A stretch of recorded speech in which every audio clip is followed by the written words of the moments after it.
My parents sold me for $350 million. So I bought their company and watched them beg. The day my parents signed the contract, my mother wouldn't look me in the eyes. $350 million. That's what I was worth. Not as a daughter. Not as blood.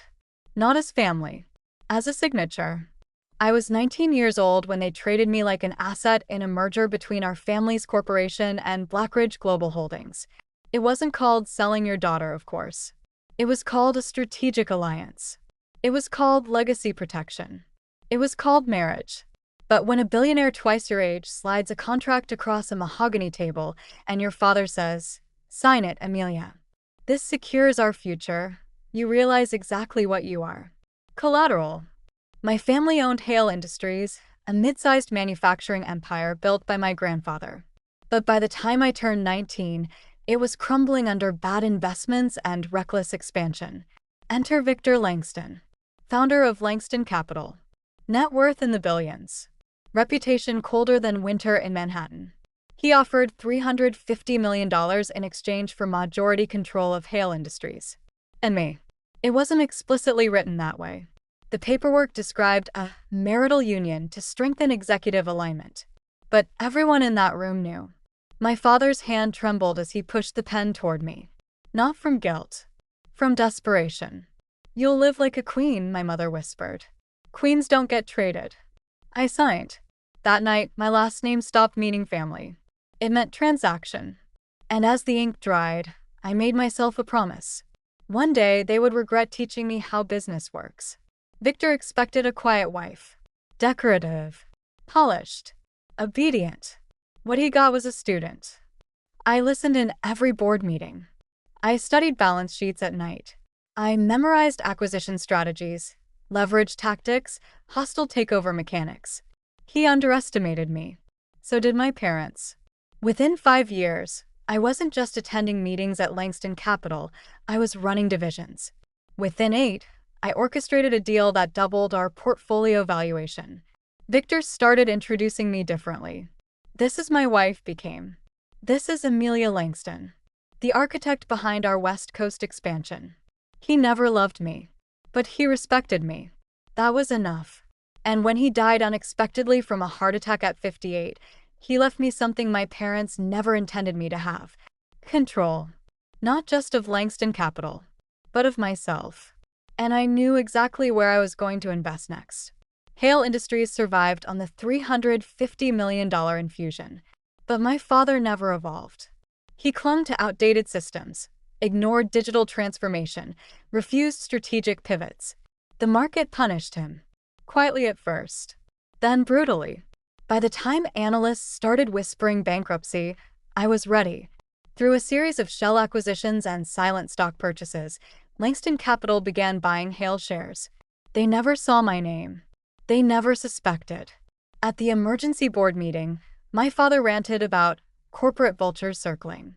I almost laughed. When the final buyout offer hit the table, they had no leverage left. Debt suffocated them. Suppliers were walking. Banks were nervous. They signed. Again. Just like they made me do. Only this time, I was the one on the other side of the table. When I walked into Hale Industries headquarters as majority owner, my heels echoed through the marble lobby my grandfather built. Employees stared. My father turned pale. "Amelia?" He breathed. I smiled the same tight smile he wore the day he sold me. "It's Miss Langston," I corrected. I didn't fire them immediately. That would have been mercy. Instead, I audited everything. Exposed mismanagement. Documented reckless decisions. Revealed executive bonuses taken while workers were laid off. The board voted. Unanimously. My father was removed as CEO. My mother's consulting position? Terminated. Their shares? Worthless after restructuring. They lost the mansion within 6 months. The cars. The country club membership. One rainy afternoon, security called my office. "There are 2 people here asking to see you. They say they're your parents." I let them wait 45 minutes. When they were finally escorted in, they didn't look powerful anymore. They looked small. My father cleared his throat. "We made mistakes." My mother's voice cracked. "We did what we thought was best." For who? I asked calmly. Silence. Then he said the words I'd imagined for years. Please. We need help. Help. From the daughter they priced at $350 million. I slid a folder across the table.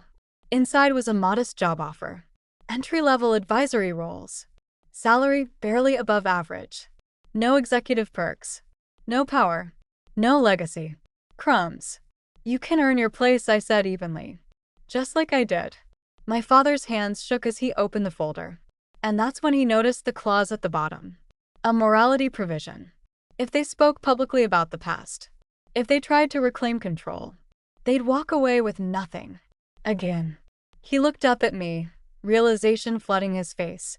You planned this, he whispered. 4 years. I stood, smoothing my blazer. You taught me business, I said softly. You just forgot to teach me loyalty. I turned toward the window overlooking the city skyline, the empire I now owned.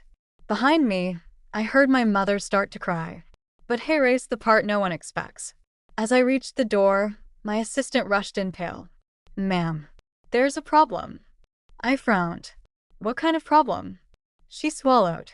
A federal investigation just opened into the original $350 million contract. My heart didn't race. It froze. Because if that contract gets examined closely, it won't just destroy them. It might destroy me too. And this time, there's no one left to sell. Don't forget to subscribe to my channel for part 2.